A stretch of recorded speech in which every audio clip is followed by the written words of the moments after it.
Hello and welcome to Scott's Garage. Many of you have probably seen when I put up the door, showed how to put up a door and hinges and things like that. And since then, we put up all the rest of the doors. The only thing we have left are the closet doors to do. But the bedroom doors, all interior doors, are up.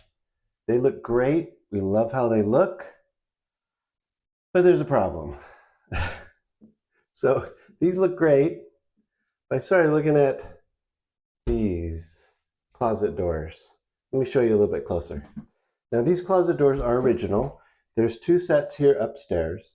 There's two sets that kind of mirror this downstairs, and then at the back of the hall downstairs, I have a whole, it's a side by side and then two upper cabinets that are all the original design. This is original to the house. They're just made out of probably like whatever MDF was back in the 1960s. Just some sort of man-made product, thin, they're hollow.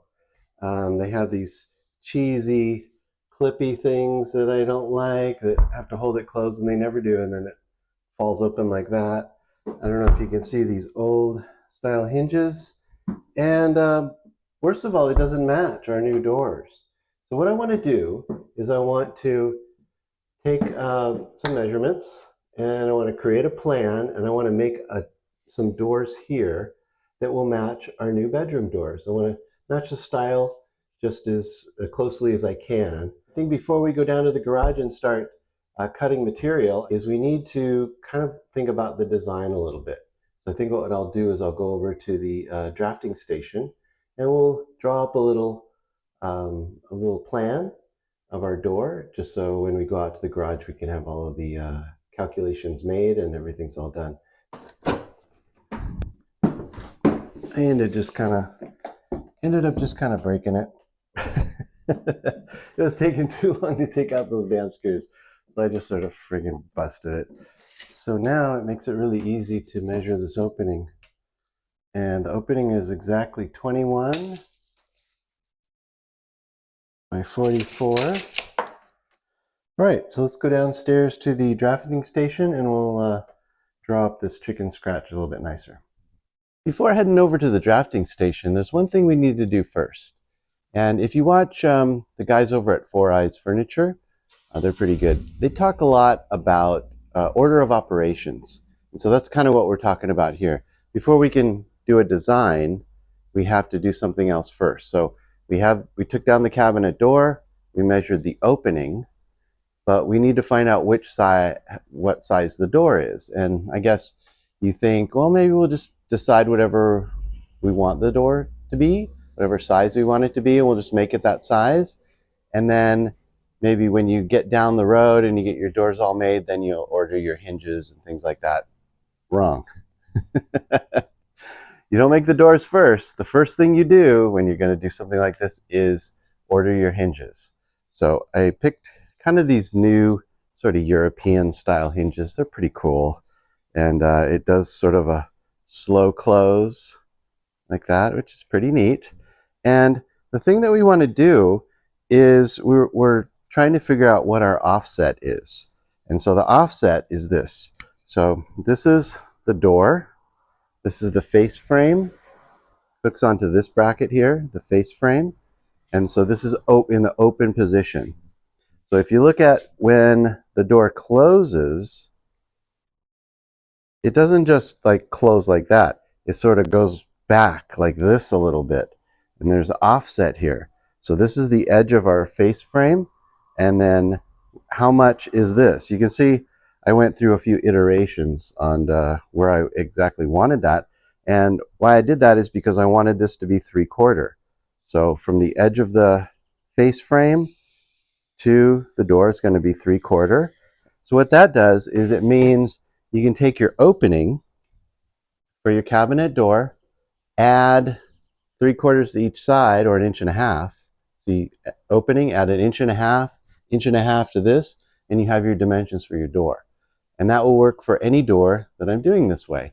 So that's pretty cool because I have several other doors, which you'll see pictures of them here, and they're all different sizes. And so now I have a system where I can figure out what the opening is, and then I can figure out how big my doors are going to be, and then cut all your pieces to that dimension.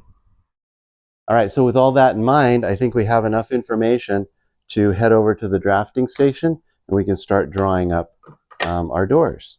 Okay, we're here at the drafting station.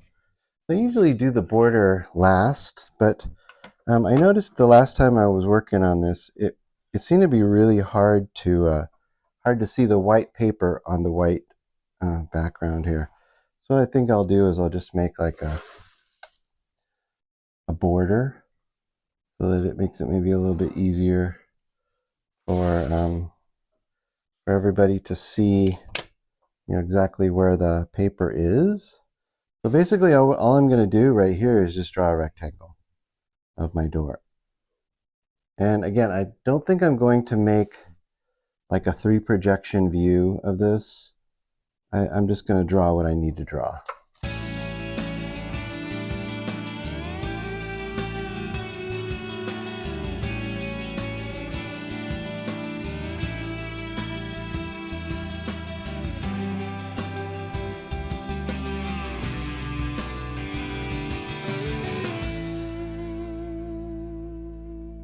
Our opening was 21. We added 1.5 inches to get our overall, which is 22.5. Then these are 2.5 and 2.5 together, which is 5. So 22.5 minus 5, pretty basic arithmetic, right? We're at 17.5.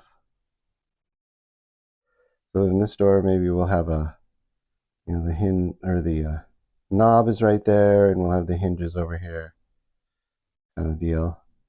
Okay, so that's all I need there. That tells me how to cut that. As far as the center panel, what I did is I got a piece of 1/4 inch MDF for the center panel. And I'm going to wait till the very end when I'm all done to cut that, because I don't want to cut it now because, you know, things change and things are weird. But what I do want to do is I want to do kind of a cross section. So if we did kind of like, I don't know, this is like really blown up. So if we just did like this is 3/4. So this is the thickness of my material.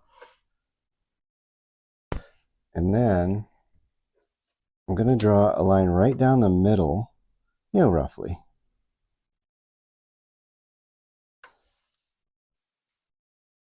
So this is going to be 3/8. And so what that's going to be is that's going to be the reveal. The step right here is going to be 3/8 of an inch. What we're going to do here is we're going to have our, so we're going to mill out for our 1/4 inch, and that should leave us here with an 1/8 inch left over. So these should probably be, you know, like dotted lines, but I'm just trying to get this clear in my head as to what I'm looking at. So that's 1/8. So if I add 1/8 and 2/8, that's 3/8. 3/8 and 3/8, that's 3/4. So that's the whole length. So I'll have the panel as a step here for this. I am going to mill a 1/4 inch groove for the 1/4 inch MDF all along the inside of this. So the panel's going to fit in there. So what that means is that I'm going to have to put the panel in before I assemble it. And then I'll have an 1/8 inch that's just kind of sticking out on the back side, holding it. So the MDF panel will have a 1/4 inch groove that it fits in, probably 1/4 inch deep. I'll do some biscuits right here and glue it up. The panel, no glue, it'll be floating because things, you know, change and over time. And that's our design. So I think we're ready to go out to the garage. I can put like a little title block on this.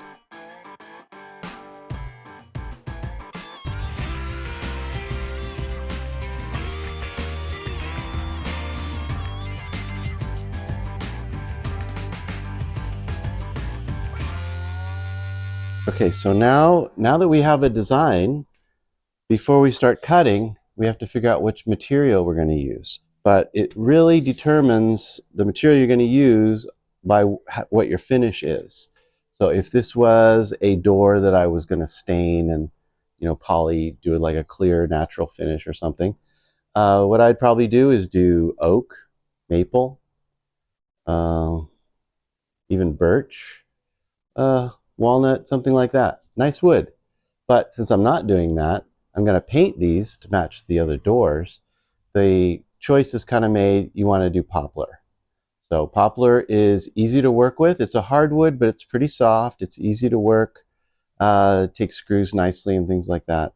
And it's not very expensive, but you're not going to want to stain it and finish it because it has kind of a weird coloring to it. But the grain's really tight and it paints great. Then for the center panel, we could use a piece of plywood or whatever, but for this, we're going to use MDF. And that's going to also paint really nice. So it really determines before you even start, haven't cut a piece of wood yet, we looked at the design, we bought the hinges and figured out how those are going to go, figured out what material we're going to use, going to go to Home Depot and buy that material. So there's a lot of things in order of operations that you have to do before you start cutting. I noticed in a lot of videos, it's like within the first few seconds, like they're cutting, you know, and they're making, they say, here's what we're going to make. And they just start cutting out pieces and making it. That's not reality. That's not how things are really made. You decide what you want. You have to figure out the design. You have to figure out what material and the hardware and things. You need to get all that ahead of time, sometimes days or weeks before you even start cutting some wood. So unfortunately, I know people like to just get right into cutting and let's just make it. But in reality, if you want it to come out right, you're going to have to do some upfront work. And that's what we're talking about today. So now it's just a pretty simple process of just cutting my rails and stiles to length. I already know the length, so I'm just going to chop them off with the chop saw.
Okay, so it's the next day. We can go ahead and take the clamps off here. It's had a chance to dry overnight. So it goes like that. So what you have to do is you have to mill a counter bore and then your screw holes there so you can figure out where to mount it. So there's a lot of different ways that you can do that. You could do it with a router, just draw a circle into a router. You could, do with a big drill bit or something in the drill press. But there's an easier way to do it. I have this pretty cool kit that I got from brother-in-law Arthur. Thank you, Arthur. He does a lot of woodworking, and has a lot of good skills and tools and things like that. So before I started this project, I asked him a few questions about things, and he was very nice to answer them and very nice to loan me this tool. And so what it does is it allows you to make these repeatable just the way you want it.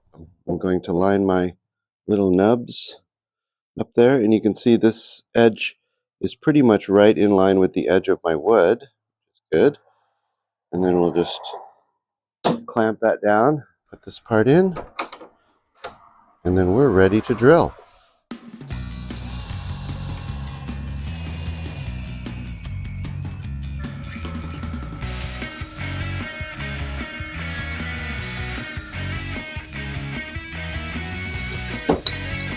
Then we can set this part aside. We'll set this in like this.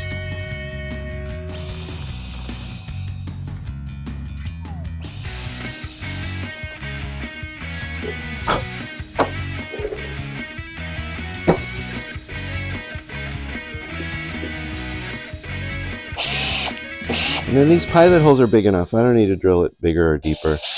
The poplar takes screws really well. And obviously we're going to take this off. It's just test fitting. And we have to paint it and do all the finish and everything. But just to show you, so our offset here is going to be 3/4 of an inch. Let's check that.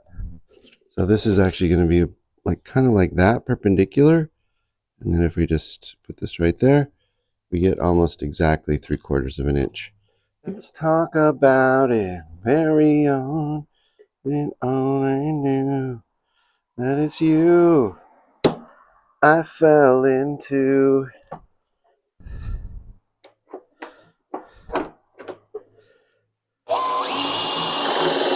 I don't know, man. I don't think you can get any easier than that. That's pretty nice. Fits good, looks good. I think that's pretty good.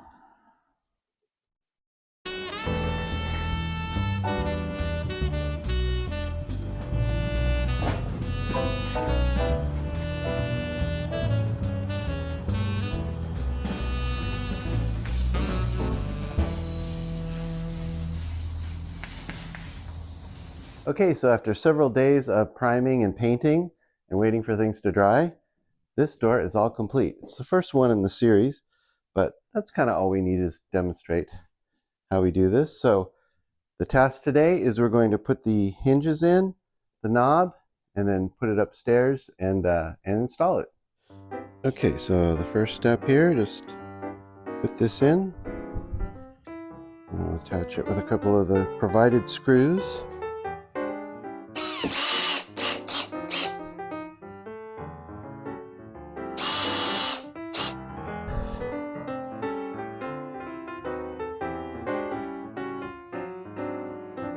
I got some shorter screws, and we use the existing knobs.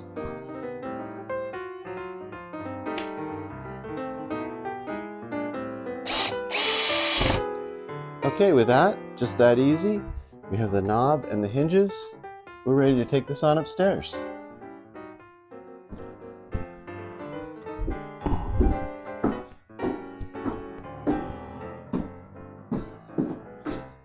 So then we're going to attach the mounting parts to the hinge.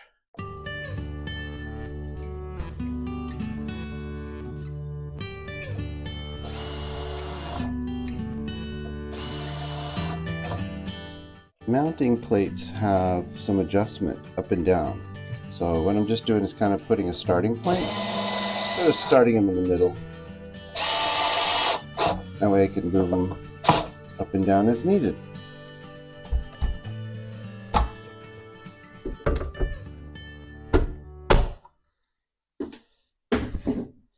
Okay.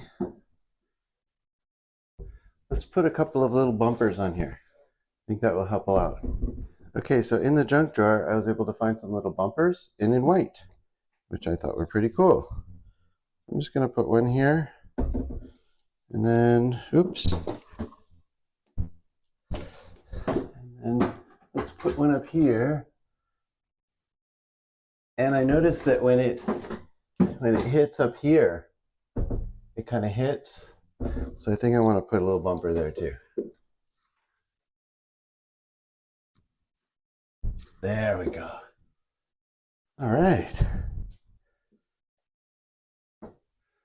Slow close.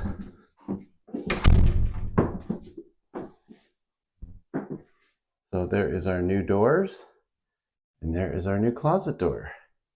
And we'll put another one down there. The other one is drying. I think we have one more coat of the final finish to put on there, and then we'll be all done. And that gently closes there. That closes nicely there. I like the gap all the way around. And I think the gap top and bottom here is going to be good. Very nice. Well, all right. I think that just about does it here on Scott's Garage for this project. I think I was able to match the design pretty well. So I think I did pretty good. Looks good. Closes good. Very nice. And so we'll just continue with the one on the bottom, and then we have 6 doors downstairs, which I'll do a bit later. But I wanted to show you how I would make a door to match our new bedroom doors. And that's all complete. And hope you enjoyed watching this episode of Scott's Garage. I had a great time bringing it to you. And we'll see you next time. Thanks for watching. Bye-bye.